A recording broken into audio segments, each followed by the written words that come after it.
Ladies, gentlemen, finessers and finesses, we are back after the video hiatus. We had some technical difficulties that resulted in the abrupt ending of our Finesse Weekly. So this will be Finesse Weekly, Week 1, part number 2. I'm going to start off with where I got cut off at by Steve Jobs, rest in peace, and his wonderful creation, this sucky iPhone. I was going through whom I thought was the best and worst plays, Jahan Dotson being probably the best that I saw. Everybody else is kind of draft start plug, blah, blah, blah.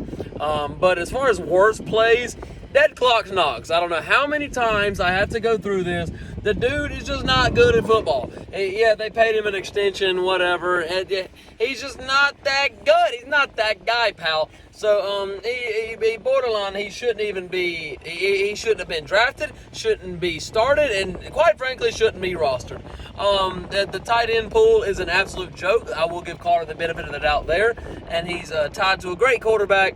However, he gave away Travis Kelce to get pennies on the dollar. That's another conversation.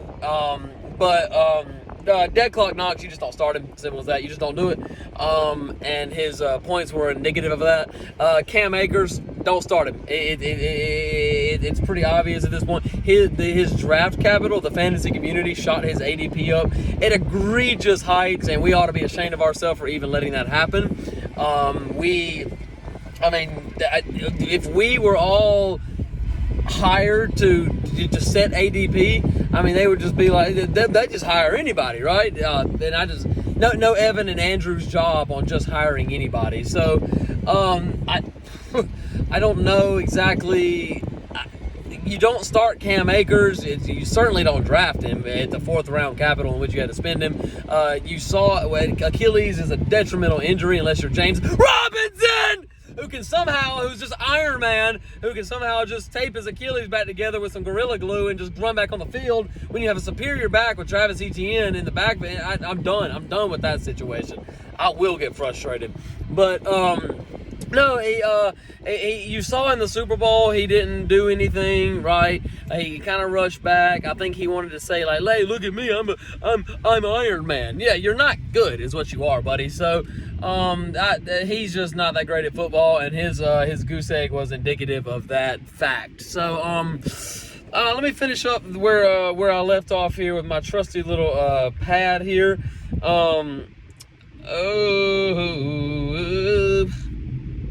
Where's this picture at? Jeez, where's this picture? Well, we got some more technical difficulties, ladies. Hold on one second. Yeah, I can't seem to find my trusty notebook here. Ouch. Oh, here we are. Okay. Number of phones, all of you. So we're gonna go through. We're gonna go through last week's matchups, and we're gonna look forward a little bit for this week's matchups. Last week was a pathetic disgrace. I got high man, shocker, I know. But we've got Gary was beaten by me. Beat him 153 to 95. Good grief! I fell asleep around 105 once I saw that I was playing Gary, and boy, he was very easy. Galt was able to take care of Evan in one of our tighter matchups. Had Javonte Williams got the touchdown and not fumbled, that's an 8-point swing. Galt beat him 104 to 99.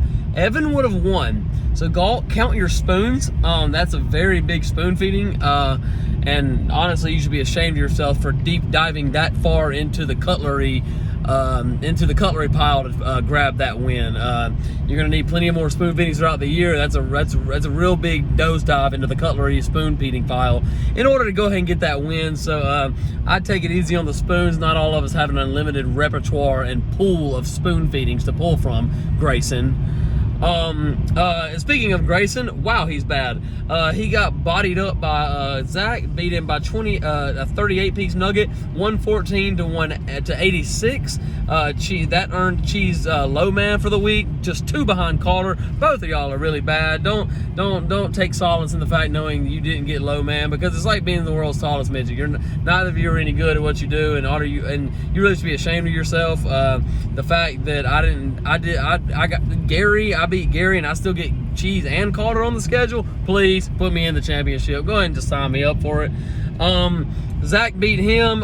Clay beat Alex in another pretty close matchup, 118-110. The Clyde Edwards-Hilaire, that's a real dip in the cutlery department really soon. He had 10 catches. Excuse me. 10 touches and 2 touchdowns. I don't like that. That is unsustainable production, and inevitable regression will come, and I would highly suggest selling him on the high right now. Okay, ability not to get run over.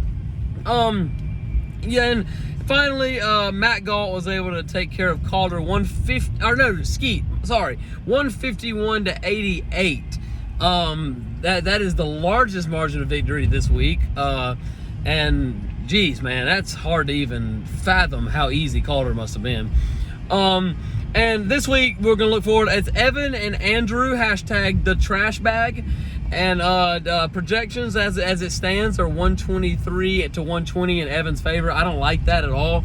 But then again, Jonathan Taylor getting 30 is always gonna be an outlier. And we've got one of my favorite matchups. It might be match of the week only because of the friendship factor. Cheese and Alex. There'll be plenty of trash talk this week. As far as talent of football teams, I would say Galt and Skeet is the match of the week. Both 1-0. We've got Zach and Gary. So Zach was able to start off with. Who did he beat last week? Somebody really bad. Cheese. So he got Cheese and Gary in back-to-back weeks. And just real quick, I'm going to see who he plays week 3. Week 3, he's got Evan. So, it picks up a little bit there. But the Cheese and Gary trifecta is just just 2 free wins. And it honestly makes me sick. I have to work for my wins. I got to play Gary and Evan, right? I mean, neither of those guys are any good. But they're still, they're formidable foes and should be treated as such. And finally, Clay, Traders Anonymous. I do not like the fact Calder traded Travis Kelce. I've been wanting to stack Travis Kelce and Mahomes all season, and then Clay, of all people, gets him. So he's borderline untouchable now unless I give him my firstborn, and even then it's probably not enough. It's sickening. And Calder got just absolutely humiliatingly finessed in that trade, and Clay honestly should be ashamed of himself.